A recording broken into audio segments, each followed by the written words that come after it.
युद्ध हुआ तो सिर्फ 4 दिन में घुटनों पर होगा पाक। पड़ोसी मुल्क के पास नहीं बचा गोला बारूद। रिपोर्ट में बड़ा खुलासा। पाकिस्तान की सेना इन दिनों एक गंभीर गोला बारूद संकट से जूझ रही है। समाचार एजेंसी एएनआई की रिपोर्ट के मुताबिक सेना के पास सिर्फ 96 घंटे तक युद्ध लड़ने के लिए जरूरी गोला बारूद बचा है। इसका मतलब है कि अगर कोई भी उच्च तीव्रता वाला युद्ध शुरू हो जाए तो पाकिस्तान की सेना ज्यादा देर तक टिक नहीं पाएगी। इस संकट की एक बड़ी वजह पाकिस्तान द्वारा हाल ही में यूक्रेन को भेजा गया हथियारों का जखीरा है। खास तौर पर 155 mm आर्टिलरी शेल्स की भारी मात्रा में आपूर्ति से पाकिस्तान के पास अपने भंडार खत्म हो गए हैं। ये गोले पाकिस्तान की आर्टिलरी आधारित युद्ध नीति के लिए बेहद जरूरी हैं, जो अब सीधे तौर पर प्रभावित हो रही है। पाकिस्तान की हथियार निर्माण company Pakistan ordnance factory POF जो सेना को गोला बारूद उपलब्ध कराती है, वो अब पुराने उपकरणों और सीमित उत्पादन क्षमता के कारण घरेलू मांग पूरी नहीं कर पा रही है।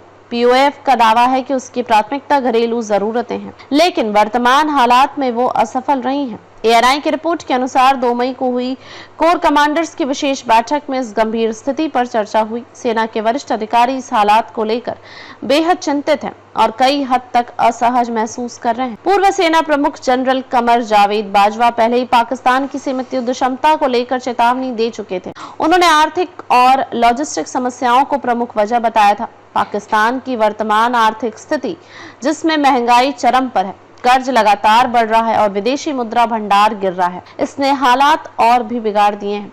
इस संकट के कारण सेना को अपने प्रशिक्षण अभ्यासों को रद्द करना, राशन में कटौती करना और युद्ध अभ्यास स्थगित करना पड़ा है, क्योंकि ईंधन की भी भारी कमी है। बढ़ते खतरे को देखते हुए पाकिस्तान ने भारत सीमा के पास नए गोला बारूद डिपो बनाना शुरू किया है, लेकिन जानकारों का कहना है कि जब भरने के लिए गोला बारूद ही नहीं है तो इन डिपों का कोई रणनीतिक फायदा नहीं होगा। एक रक्षा विशेषज्ञ ने एएनआई को बताया कि पाकिस्तान ने अपने गोले दूसरे देशों के युद्ध में भेज दिए और खुद खाली हाथ रह गया।